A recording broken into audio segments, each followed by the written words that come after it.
سب کو کیا جائے، اکیلے حضرت حسین کا ذکر کیا جائے، باقی کو چھوڑ دیا جائے، باقی کے ساتھ ناانصافی ہے۔ اور دوسری بات، محرم کے اندر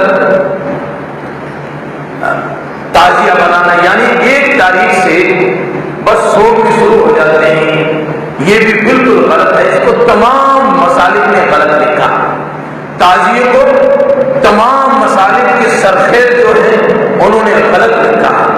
دیوبند کے سرخیز لے لو، حکیم الامت مجدد ملت حکیم اشرف علی تھانوی رحمۃ اللہ علیہ نے اس کو غلط لکھا ہے۔ اور قطب الارشاد ابو حنیفہ ثانی مولانا رشید احمد گنگوہی نور اللہ مرقدہ نے اپنی کتاب فتوائے رشیدیہ میں تعزیے کو غلط لکھا ہے۔ پھر بریلوی مسلک کو لے لیں، مولانا احمد رضا بریلوی نے احکام شریعت کے اندر بھی اس کو غلط لکھا ہے۔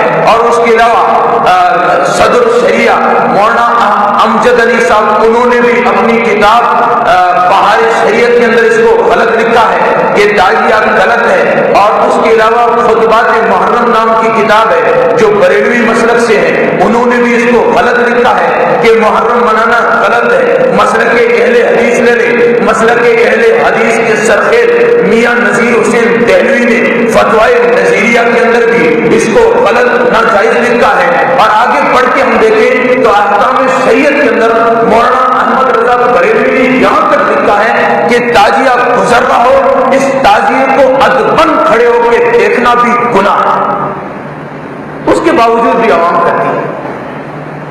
میں نے کہا نا، ہمارے یہاں پہ 3 مسلک پائے جاتے ہیں، تینوں نے غلط